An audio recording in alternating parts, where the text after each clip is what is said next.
Hi, everyone.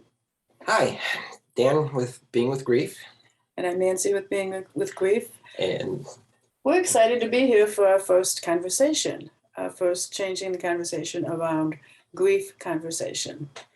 First of all, we'd like to introduce ourselves a little bit further and let you know why we're here.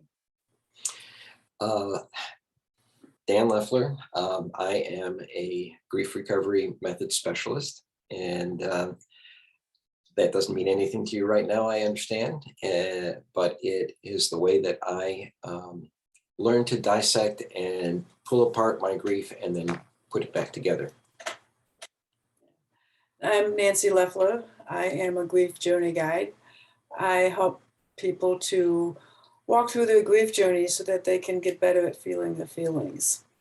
And the reason that we're doing this work is because over 21 years ago, our 17-year-old daughter Leah died from injuries she sustained in a car accident. With that, it's opened the door to something that we never anticipated, never expected, and is probably a parent's worst nightmare. Absolutely. And I didn't know how I was going to get from that moment in the hospital when we had to leave because our daughter had died to the next day, let alone here 21 years later. And Dan and I each took a different path to get here, and that's a part of our story that you'll hear as we go through our monthly webinars. And this is, really meant to be a conversation that we mean to be engaging. And there are a few things that we will talk about, rules of the room. But um, as we get into this, and we'll be asking you to identify or put information in the chat, and you can choose whether or not that is done anonymously, or if you want to have your name on it. Yeah, and if you're watching this in person, if you're more comfortable not being on screen right now, we understand that. Our intention is to create a safe place for you to, first of all, listen to our story and to see where it touches you. And as we begin this morning, whether you're watching this live or whether you're watching the replay, ask yourself what brought you to where you are today? What brought you to the place of wanting to watch our conversation? And take a moment to consider that for yourself and allow whatever shows up to show up, because as I begin sharing some of the ways that I work, you will learn how to bring a question like that to your heart and see what arises. But for today, maybe just jot down a few things for yourself. And we encourage questions as we go on. You can always put questions in the chat or contact us. All of you who are watching this are also in our Facebook group, so we will be encouraging conversations, questions in Facebook group as well. And from a safety standpoint, we mentioned you can participate anonymously, but the intention is that everything is said within here is confidential, and that anything that you share, it shouldn't be shared outside the group. Yeah, and I guess maybe a tip on how to do that anonymously, to change your name on your Zoom name thing, and then that will not show your real name. So with that, we're going to get into today's topic. The first part of that we're going to talk about today is starting with the basics. What is grief? Exactly. And I think that's one of the conversation topics that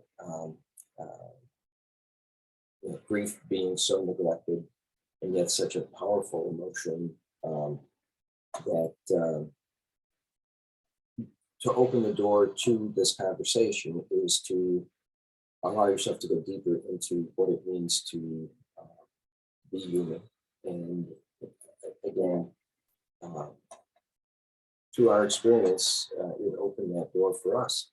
to deepen our relationship. Is you know, you may or may not know, we've been together for 50. We've been together for 50 years. We've been married for 45, 40, almost 40, 46. I don't know. Yeah, it'd be 46 this year. So, and something came to mind when you said that grief is a difficult emotion. I used to think grief was one emotion until I was in the thick of it. And I learned that, or I discovered firsthand, I experienced that grief consists of many, many, many different feelings and emotions, and they come at you. They came at me all at once. They came at me in different intensities on different days, and I never knew how they were going to show up. So when we talk about grief, there's many levels and many layers, I think, because if you start just with the definition of grief, which is it's any time the conflicting feelings surface at the end of a familiar pattern of behavior. so it could be the death of a loved one, or it is the death of a loved one, and it also occurs many other times during our lives. Oh yeah. We like to refer to it as the small griefs. Certainly, the death of my daughter was the largest grief that we can imagine. But over the course of your life, you have incidences of grief, and it goes back to what I was saying, the definition. It's whenever there's a change in a familiar pattern of behavior. That could be something happening in traffic. Hey, I have a 15-minute route to the office, and now all of a sudden, because there's some accident or something, I can really think of that as a small grief. Right, right. And when we say small griefs, we're not discounting any of the losses that we've had. When we say small grief, we are truly meaning being late for a meeting, or as you like to talk about, losing a little league game, or things like that. And the other times in our lives when we can experience grief are loss of a job, or maybe not getting the job that you thought was going to completely change your life. Yeah, moving to a new location, changing another familiar pattern of behavior. I drive down this way, make a right, another left, 3 minutes, I'm at the office. Because when you move to a new location, even if it's something that you wanted, you are leaving something behind. And whenever so that's another distinction in the grief. When I took early retirement, I really was looking forward to that. And I never expected to experience grief of leaving my job. So another aspect of grief is, even when you're moving into something that is a new experience, a new life experience that you want, or like retirement, or like moving to a new neighborhood, unless and until you grieve what you're leaving, you won't be able to fully step into where you're going. Yeah. And that brings up the whole idea of how these griefs accumulate over the course of your life. And if you're not, and I used misunderstood in the definition of grief. It's neglected and it's misunderstood because we don't have these conversations, and that's really what. And we're not taught to grieve. Right. Oh, yeah. We're definitely. more taught how not to grieve by, at least I was, the experiences. by the experience of how my family grieved or didn't grieve, and then it goes unrecognized. So you talk about it's confusing and misunderstood because it's not recognized as grief. And we were having this discussion with ourselves and with a few others about if it's unrecognized, how do we recognize it then? Yeah, the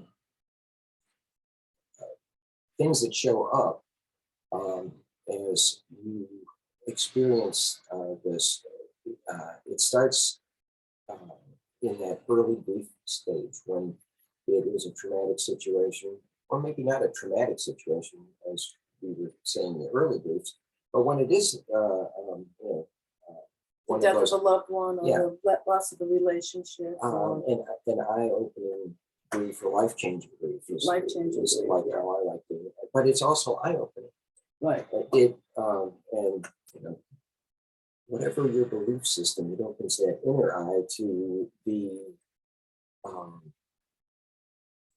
sense that you can go deeper. And now, if that's emotionally, if it's spiritually, if that is, you know, whatever ality you want to add to it. Before that, though, we have to recognize it. And one of the ways that we can begin to talk about how to recognize it is, as we were speaking earlier this week, the disguises of grief. How does grief disguise itself?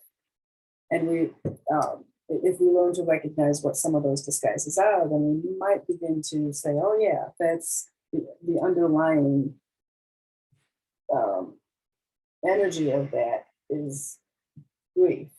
So things like, what were some of the things that what were some of your disguises? Yeah. Well, first of all, in my um, life-changing grief, my first impulse was to compartmentalize everything and keep them locked up until I was ready to deal with it. That was probably how I disguised my grief. But there are a lot that Yeah. grief recovery method refers to them as myths, but they're really Yeah, staying disguising. staying busy so you don't have to feel your feelings. So working a lot. Some people work a lot to distract themselves. Some people can't work because they're I Just couldn't work. depleted. Yeah. I had no capacity. I had no attention span. So feeling spacey or feeling like I didn't want to engage. Isolation is another one. That's one of the ways that I disguised grief was by isolating myself. And yeah, the whole idea of breathing Grieving alone, alone. Yeah. so that which ties into men's grief. Classic is have to be strong, and being strong and being isolated are two of the main contributors to, I think, how men hold on to grief. And you talk a lot about how when we don't meet our grief, and especially if it's put in a box, you eventually explode like a pressure cooker. And then we recognize it, maybe not as grief, we recognize it as all these feelings that we don't want to deal with. So I know we've talked about this often, cultivating the capacity to recognize it sooner so that we can move through it. And that's what we hope these conversations will help you do. Lead us to, yeah, sure.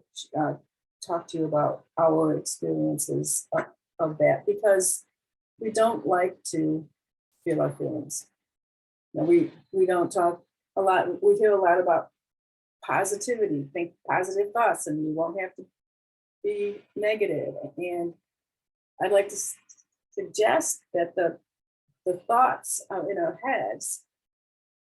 And if we bring I'd like you to think more about learning how to be better at feeling our feelings, and we can do that in our hearts. And there are no good or bad feelings.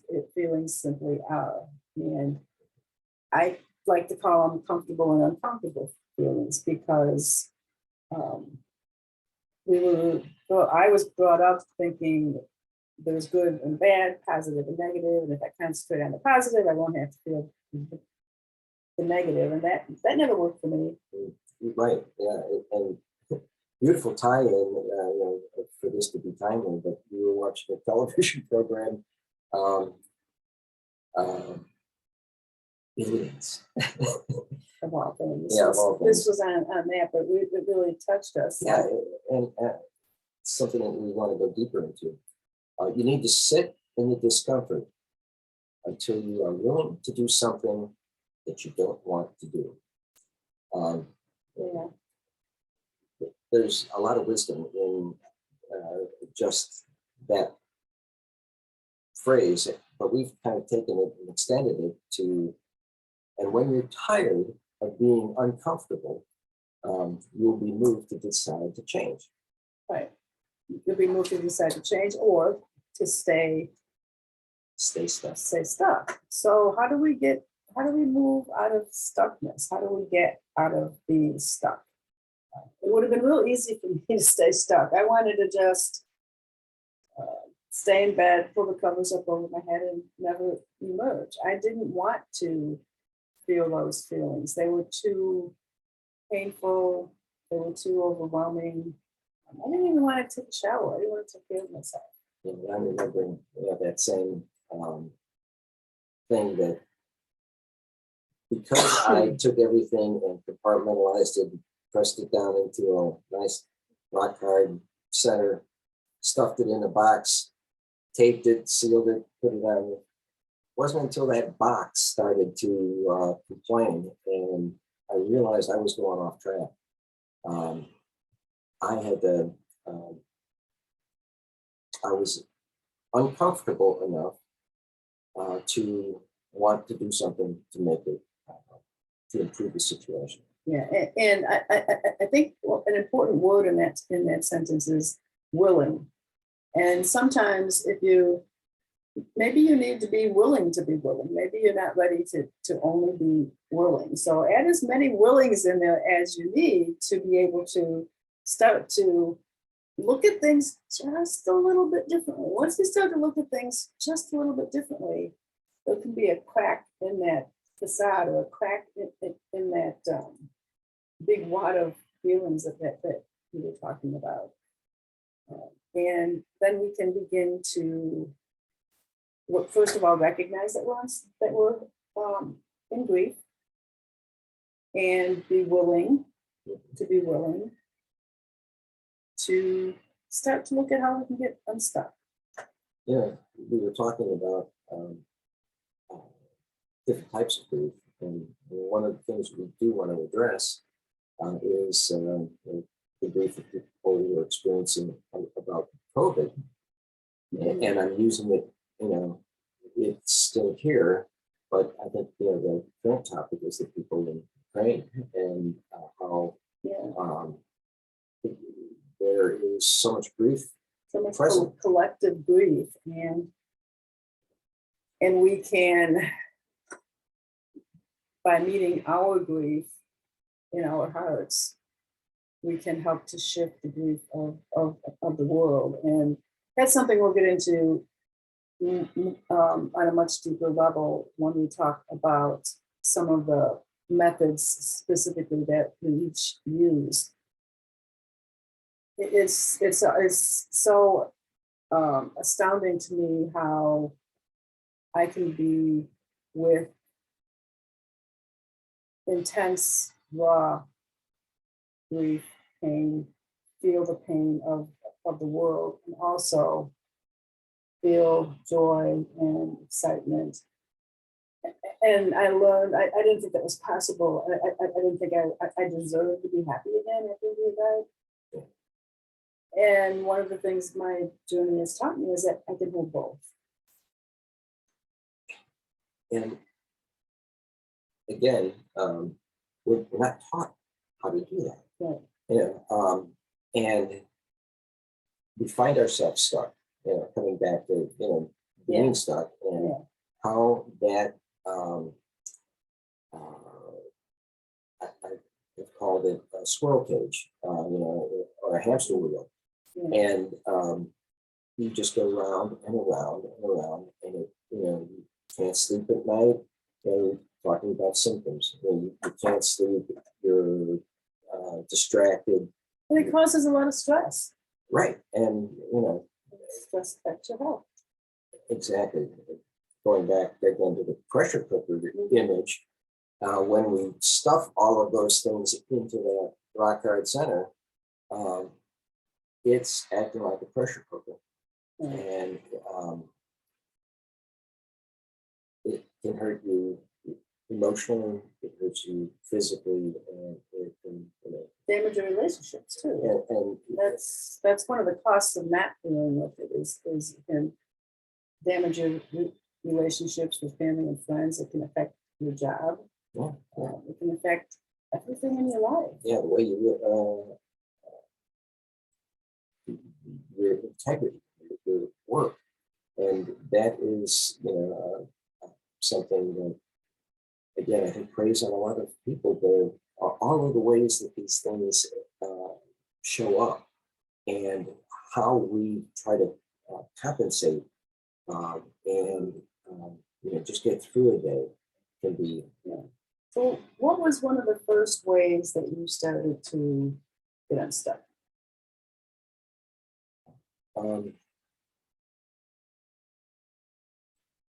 Well, the awareness, knowing that there was something that I needed to do.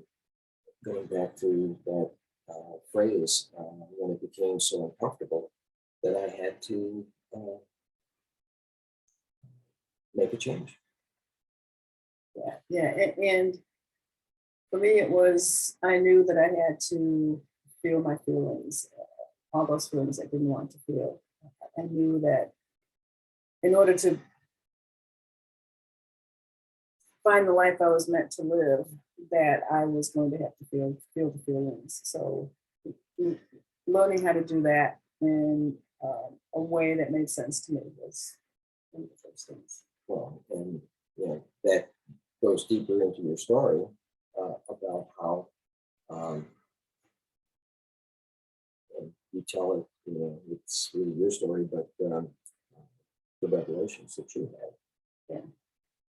So, Yeah, the message right after Leah died, I received two messages. The first was that losing Leah is too high a price to pay to not live the life I was meant to live, and that everything I had done up until that point had prepared me for what was coming next. And when I received those messages, I was not ready to hear them. And I knew they were important. I knew that in order to honor my daughter, to honor Leah, that I was going to have to excavate that life. So my grief journey felt like a lot of excavating, because I was not only excavating the grief that I experienced after Leah died, I was excavating a lot of my childhood wounds that I had done a lot of work on. Yet this allowed me to go much, much, much deeper into them and really get to the root of a lot of them. So it's and some of the things that helped me was movement, because we store things in our bodies, and we were both exposed to grief movement, and that's we'll be sharing more in depth about that in another webinar. It's a way to become aware of where the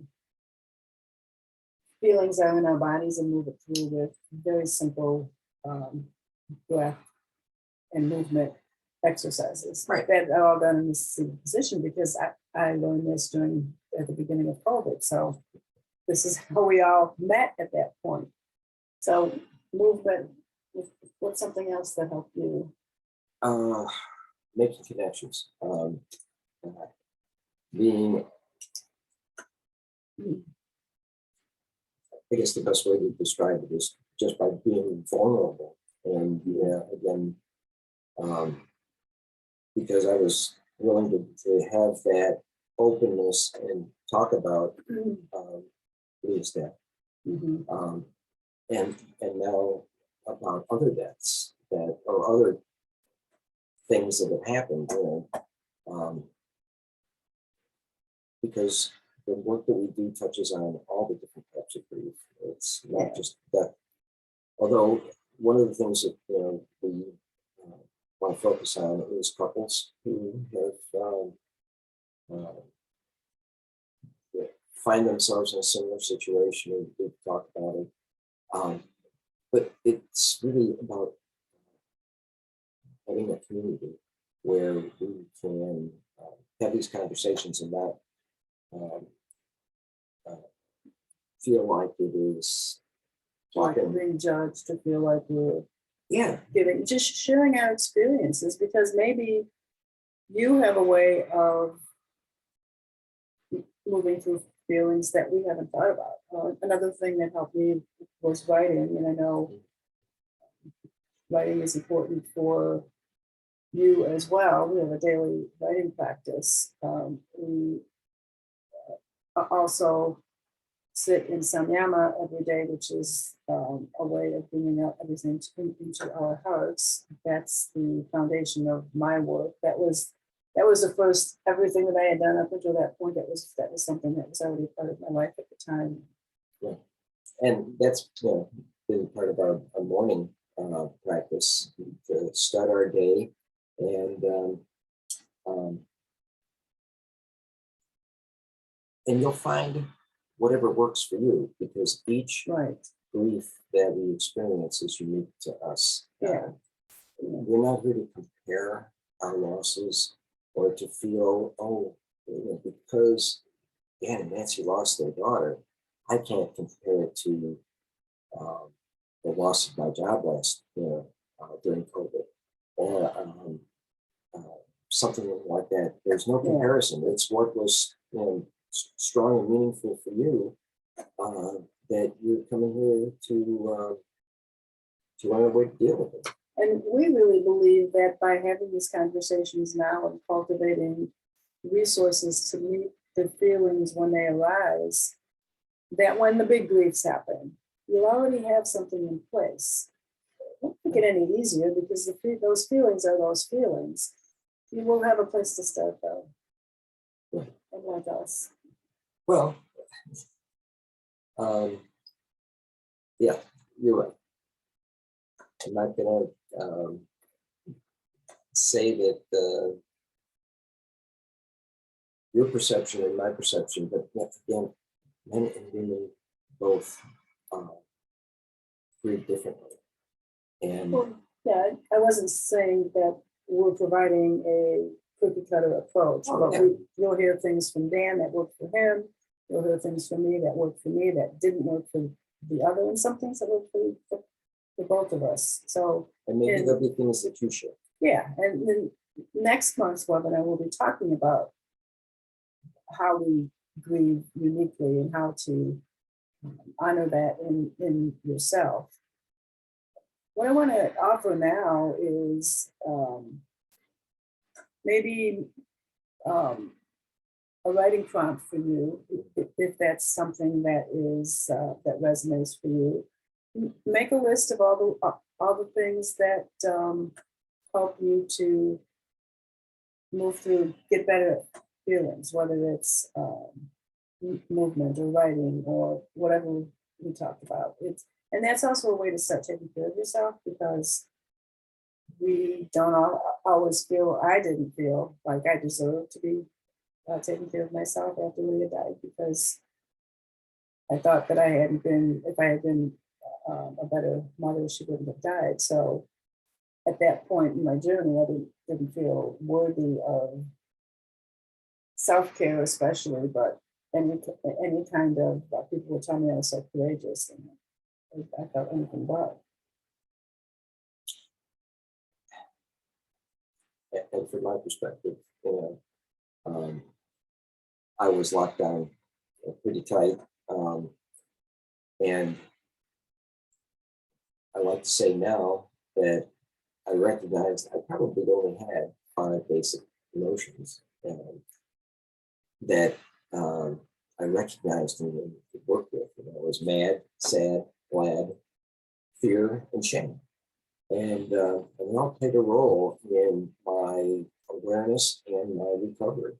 And by recovery, I talk about taking small steps in a positive direction toward that goal of changing the way we approach grief and find our, like Nancy says, likes to navigate that path through the uncharted territory that you find yourself in.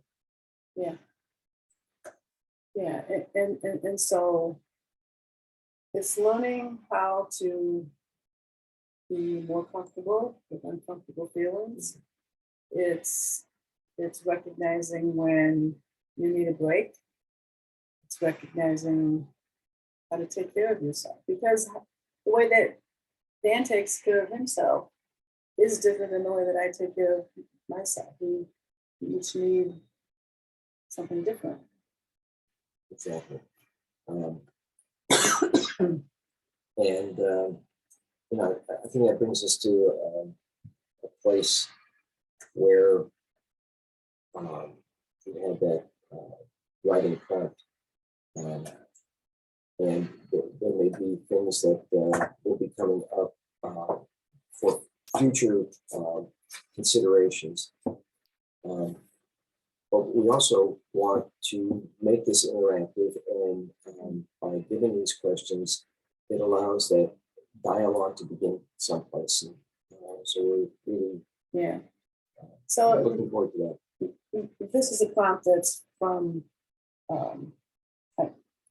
my book, and this one it touches on some of the things that we talked about today, and we asked you to consider what brought you here, and it may be a grief, it may be a new grief, it may be something from the past that is still coming up for you.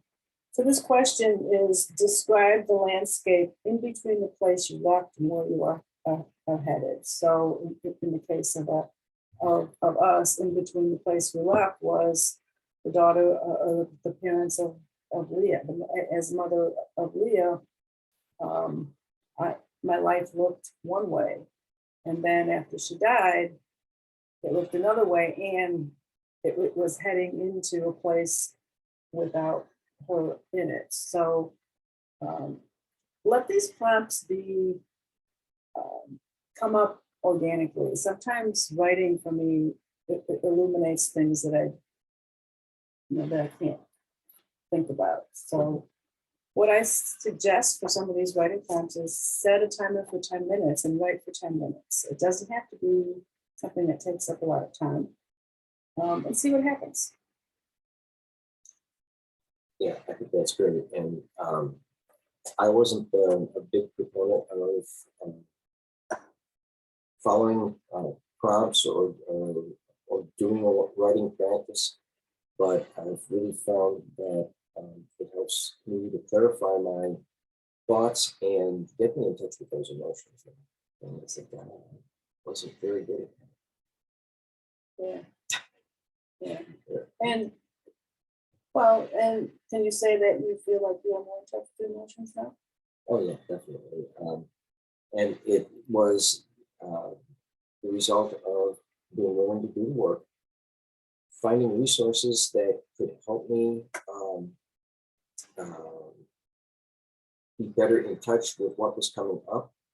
And by that, that could be seeing a counselor, it could be working in a men's group, which is how one of the things that worked for me, and having the conversations. Again, initially we couldn't have these kinds of conversations, but it's come to a point that grief was so raw that there was no way that initially we could. Right. But we committed to this process of having conversations, and sharing these things. And that was always been a part of our relationship, but it became became deeper and Yeah, we came to a point where we said, okay, we each came through to a certain point in our grief journey, and it was like, okay, are we gonna continue this together or alone? We could have gone either way. And we decided we wanted to do it together. And we did, and it wasn't easy because grief illuminates all the places in your life that need attention, whether you want it to or not. And you either push it away and do things to distract yourself, or you're willing to make a change. right, and being stuck in pain doesn't serve us. One of the things that you said earlier about that resonated for me was bringing the thoughts that are in your head down into your heart. And one of the things that grief recovery says is that when you're in grief, it's not your head that's broken, it's your heart. Yeah. And so you're bringing those broken-hearted feelings and beginning to, really talk about, again, I geek out on the engineering side of some of the things that we talk about, but, we're making new neurons fire and creating new ways of looking at these things. And from an engineering standpoint, which is what I was, it just made a lot more sense. Yeah. So we will leave you with that for today. Thank you so much for joining us or watching the replay. We will be starting conversations in the Facebook group, and we'll look forward to seeing you next month. Sounds good. Bye all.